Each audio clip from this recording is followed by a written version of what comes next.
In the heart of ancient mysticism, where shadows dance with light and the unseen weaves its intricate patterns, lies the secret art of Goetia, a name whispered among those who seek to traverse the veils between worlds. Just as the rose holds both beauty and thorn, so too does Goetia offer power, entwined with peril. Goetia, derived from the Greek word for sorcery, emerges from the depths of time, its roots tracing back to the ancient practices that sought to commune with the spirits beyond the mortal realm. It is said that within this art lies the knowledge of the 72 demons, each a keeper of secrets, each a force of nature bound by the ancient wisdom of King Solomon. In the pages of the Ars Goetia, one of the 5 books of the Lesser Key of Solomon, the instructions for summoning these entities are laid bare. Yet, these are not merely commands etched in ink. They are songs of the soul, melodies that resonate with the rhythm of creation and destruction. The practitioner, like a poet of the unseen, must approach with reverence, for the words spoken in these rites are not mere utterances, but invocations that stir the very fabric of reality. To practice Goetia is to step into the dance of the cosmos, where the magician becomes both the dancer and the dance, the weaver and the thread. It is a path that requires not only knowledge, but a heart attuned to the subtle harmonies of the universe. For in Goetia, as in all true magic, the power lies not in domination but in understanding, in the delicate balance between will and surrender, between the self and the infinite. And so, dear seeker, as we embark on this journey into the heart of Goetia, let us remember that we are not merely delving into ancient texts or forgotten rites. We are stepping into the sacred circle, where the forces of the universe converge, where the hidden becomes revealed, and where the boundaries between the seen and unseen dissolve into the eternal.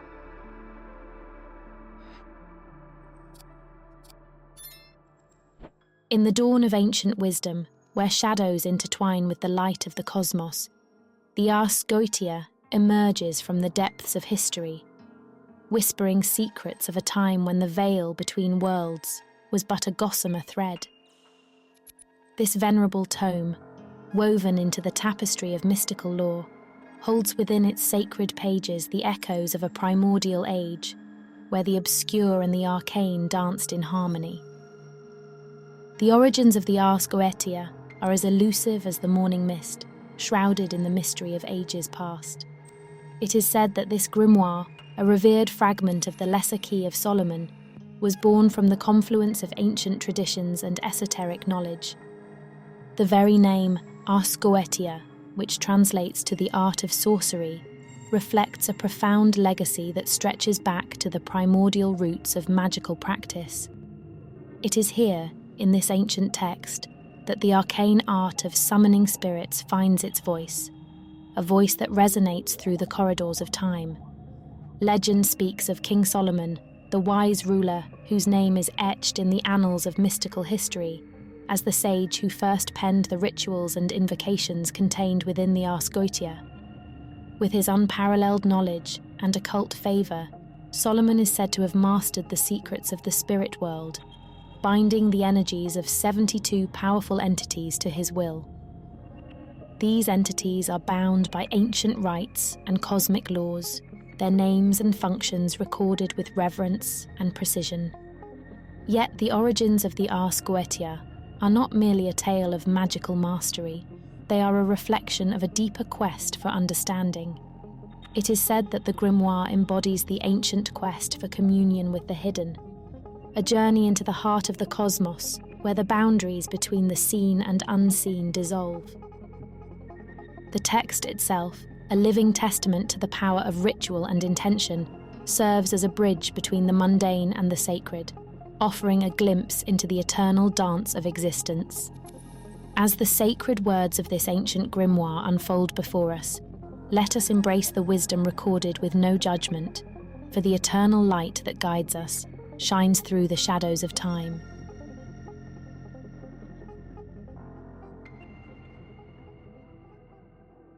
In the labyrinth of ancient wisdom, where the celestial and the infernal meet, the 72 demons of the Ars Goetia emerge as a mystic choir of enigmatic voices. Each demon, a whisper from the unseen realms, embodies the mysteries of creation and the dance of shadows. These spirits are not mere figures of fear, but profound entities whose roles and hierarchies weave a tapestry of cosmic intrigue and ancient knowledge. Behold the hierarchy of these spirits, an otherworldly symphony composed by the hands of ancient magi. At the pinnacle, we find the great dukes and princes, their authority echoing through the vast corridors of the infernal domain. These high-ranking entities, regal in their presence, command legions of lesser spirits with a grace that belies their fearsome reputation.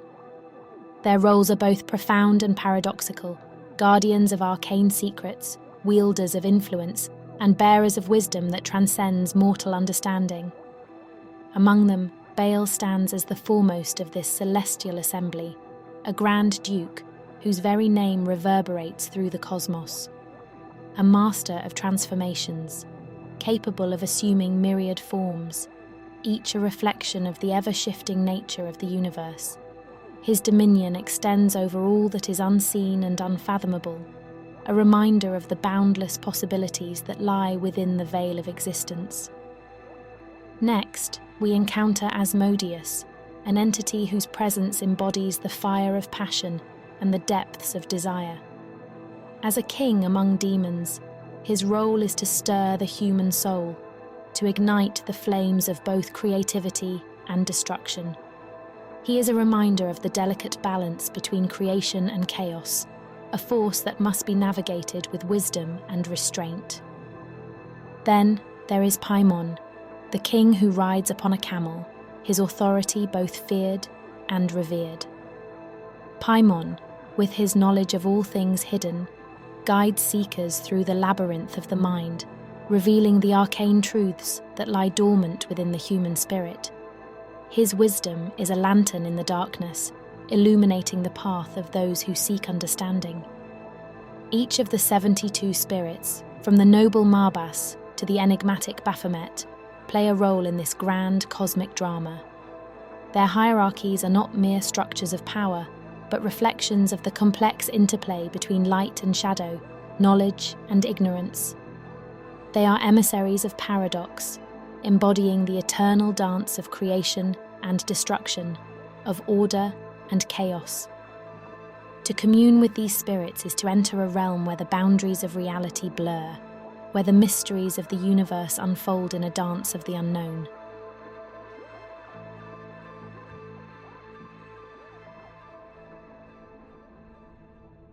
In the sacred dance of the cosmos, the Seal of Solomon emerges as an otherworldly symphony, orchestrating the profound art of binding spirits. This ancient symbol, a precise geometry of intertwining triangles, embodies the archaic harmony between the seen and the unseen. It is not merely a mark, but a vessel of intent, a channel through which the practitioner's will flows like a river of consciousness, guiding and commanding the spirits of the Goetia. The Seal of Solomon is the golden thread that weaves together the fabric of spiritual control. It represents an occult equilibrium, a cosmic dance where opposites converge in unity. Each line of the hexagram is a path of intent, leading the practitioner through the labyrinth of the spirit world. As the seal is drawn upon parchment or inscribed in the ritual space, it creates a luminous circle where the energies of the summoned spirits are drawn into alignment. Imagine, if you will, the act of summoning as an esoteric performance, where the practitioner, guided by the seal, becomes both the maestro and the audience. The Seal of Solomon acts as a mystic conductor, directing the flow of spiritual forces with precision and grace. When a spirit is called forth, it enters this circle, a realm of pure intention where its energies are contained and directed by the seal's sacred geometry. The seal, like a radiant beacon, channels the practitioner's will, ensuring that the spirit's presence is aligned with the maestro's pact and contained within the bounds of the ritual space. The process of binding, then, becomes a sacred art, where the seal of Solomon is both the canvas and the brush. As the spirit's essence merges with the seal's precise pattern, it is guided and controlled, its energies harmonized with the practitioner's intent. This sacred geometry not only binds but transforms, turning raw spiritual power into a manifestation of ethereal will. The seal's intricate design acts as a shield, protecting the practitioner from the chaos of the spirit realm, while also ensuring that the spirit's presence is used in accordance with the practitioner's resolution. The Pact, sealed with words of ancient power and intent, is a sacred covenant between the practitioner and the spirit. It is an agreement written in the language of the intangible, a promise of mutual respect and purpose. The practitioner offers something of value, be it knowledge, energy, or a reciprocal service, in exchange for the entity's aid or insight. This exchange, bound by the seal's divine geometry, becomes a living testament to the interconnection of all things, a reminder that in the dance of summoning and binding, both spirit and practitioner are entwined in a cosmic ballet of harmony and understanding.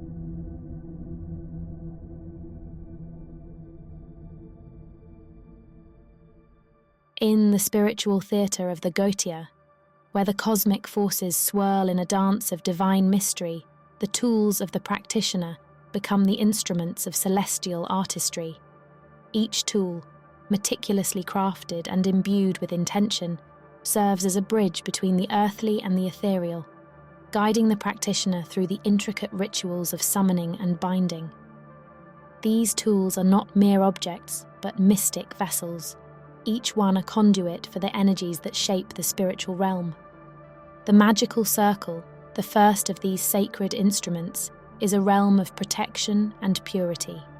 It is drawn with reverence and care, a luminous boundary that encircles the practitioner, creating a sanctified space where the veil between worlds is thinnest. This circle, radiant with intent, serves as a barrier against the chaos of the spirit realm, ensuring that only those energies aligned with the practitioner's will may enter. As it is inscribed upon the ground or in the ritual space, it becomes a living boundary, a sacred sanctuary where the occult and the mundane converge.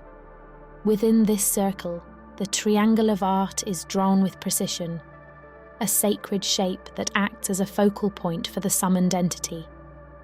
This triangle, often inscribed with ancient symbols and celestial runes, serves as the seat of the spirit's presence, a throne where it may manifest and be directed. The corners of the triangle represent the threefold nature of existence: the spiritual, the material, and the divine, creating a sacred space within the circle where the energies of the spirit can be channeled with clarity and intent.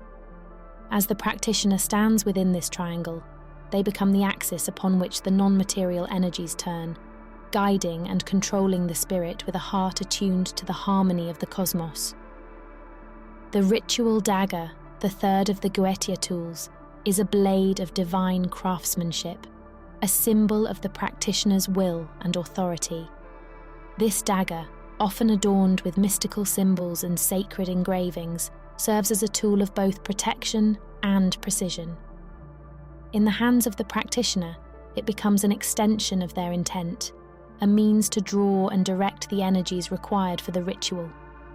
The blade, sharp and luminous, slices through the veils of reality, creating pathways through which the divine energies may flow. It is a weapon of light, a means to cut through the illusions of the material world and connect with the spiritual realms. Together, these tools form a trinity of mystical guidance and control, each one playing a crucial role in the spiritual dance of Goetia. The magical circle provides protection and sanctity. The triangle of art creates a focal point for the entity's manifestation, and the ritual dagger channels the practitioner's will with precision and clarity.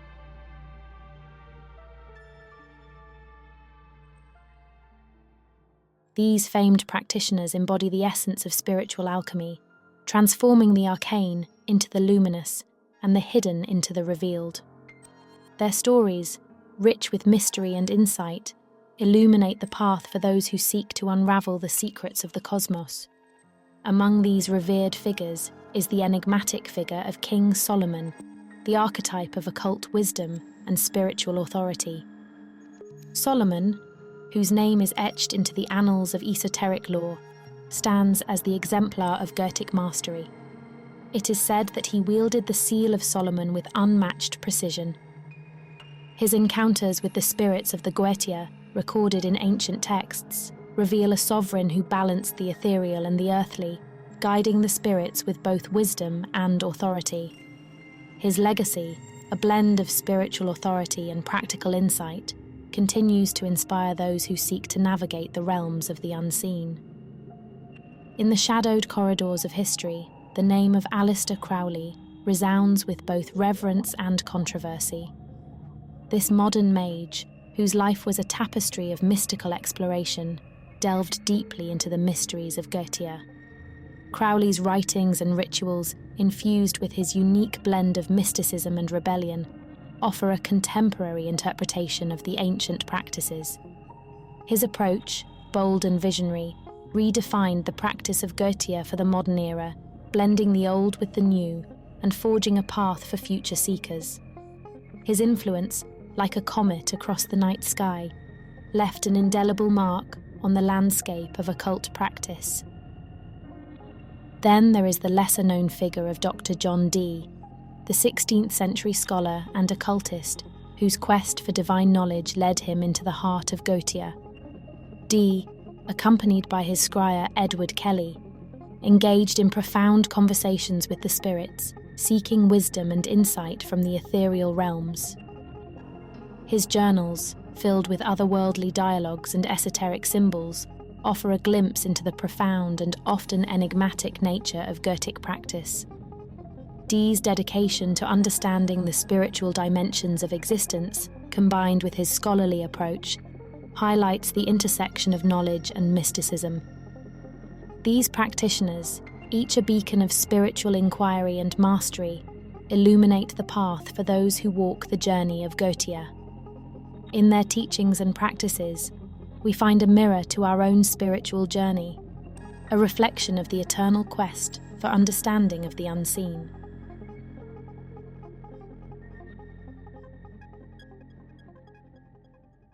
As we turn our gaze beyond boundaries, we find ourselves immersed in a world rich with other mystical traditions, each bearing its own sacred keys and celestial maps.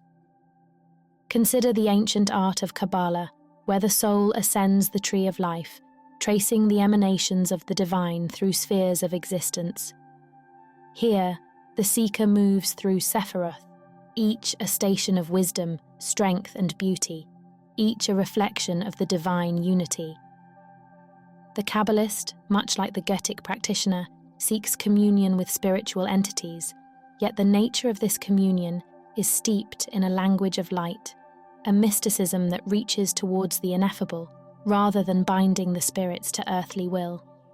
The seals of Solomon, revered in Goetia, find echoes in Kabbalistic symbols, where letters and numbers dance with sacred geometry, revealing the hidden pathways between worlds.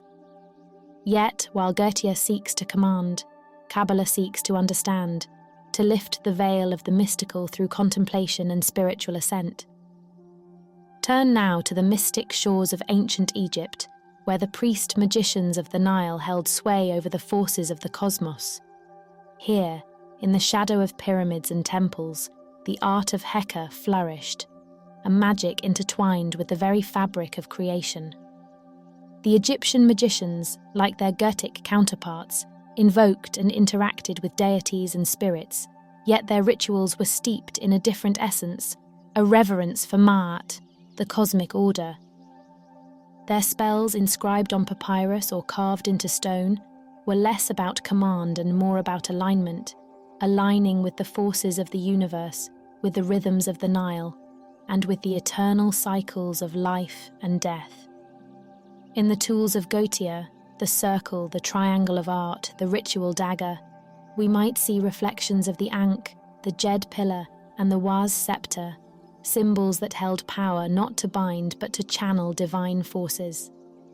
From the sands of Egypt, our journey takes us to the Far East, to the sacred texts of Taoist mysticism. Here, in the flowing currents of the Tao, magic is subtle, fluid, and deeply rooted in harmony with nature. The Taoist sorcerer, much like the Goetic magician, seeks to influence the world through interaction with spirits and forces, yet their approach is one of yielding, of flowing with the current rather than against it. The rituals of Taoism, often centered on the 5 elements and the harmonization of yin and yang, emphasize balance and natural order. The summoning of spirits, as seen in Taoist practices, is not to command but to negotiate, to enter into a dialogue with the spirits of the land, the ancestors, the stars. The talismans of Taoist magic, crafted with brushstrokes of sacred calligraphy, bear a quiet power, a power that whispers rather than shouts, that invites rather than compels. And finally, we turn our gaze to the practices of shamanism, where the spirit walker journeys between worlds, guided by animal totems and ancestral spirits. Here, the drumbeat is the heartbeat of the earth, the rhythm that carries the shaman into the realms beyond the veil.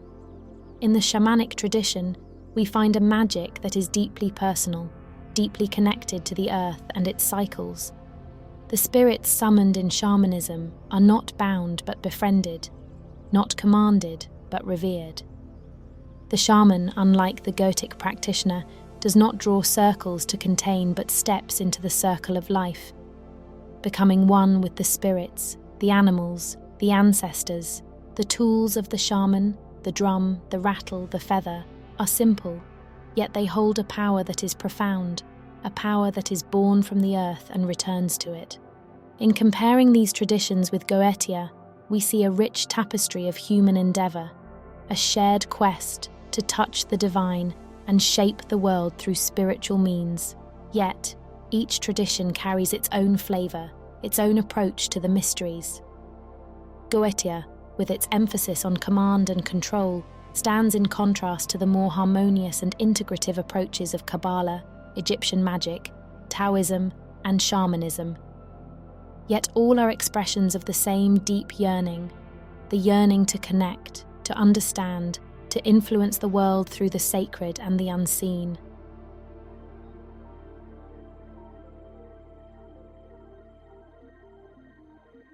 The legacy of Goetia, like a river that carves its way through the landscape of time, has etched a profound and lasting mark upon the bedrock of modern occultism.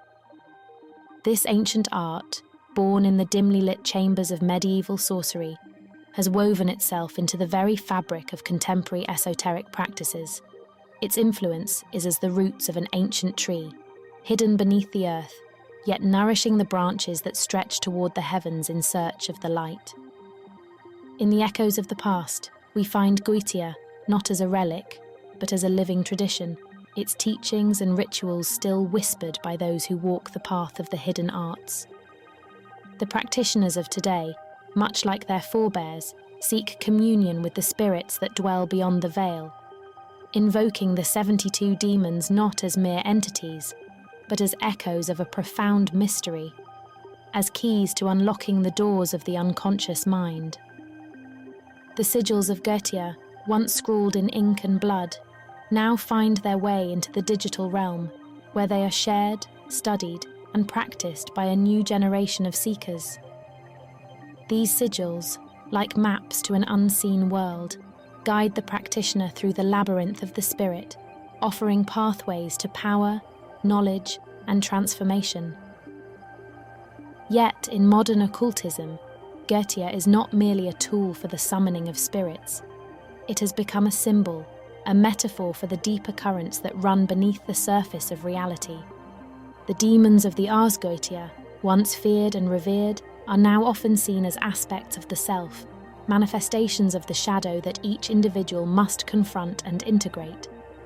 The process of summoning and binding these spirits, once a literal act, has evolved into a psychological journey, a quest for self-mastery and enlightenment. The ritual circle, the triangle of art, the very tools of Goetia are reinterpreted as symbols of the mind's structure, the boundaries of consciousness, the spaces where inner and outer worlds meet.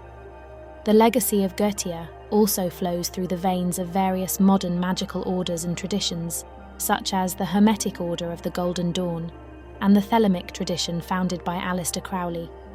These schools of thought have absorbed and transformed Goetic practices, infusing them with their own philosophies and frameworks. Crowley, in particular, saw in Goetia a powerful system for exploring the depths of the human psyche and the mysteries of the cosmos. In his work, the Book of the Goetia of Solomon the King, Crowley sought to reconcile the ancient art with modern spiritual insights, casting Goetia not as a dark art of domination, but as a path to higher knowledge and spiritual liberation. Thus, the legacy of Goetia is not confined to the pages of old grimoires or the whispered tales of past magicians. It is alive, flowing through the hearts and minds of those who dare to walk the path of the unseen, those who seek to harness the power of the spirit and the will, those who, in the words of the poet, yearn to awaken to the divine within and beyond. And so, as we stand at the threshold of the unknown, I leave you with this, seeker of truth. In the pursuit of power, knowledge, and the mysteries that lie beyond, do we seek to command the forces around us, or do we merely seek to understand the boundless depths within ourselves? Thank you for watching. Subscribe to Runes of Arcana for more poetic explorations of the spirit.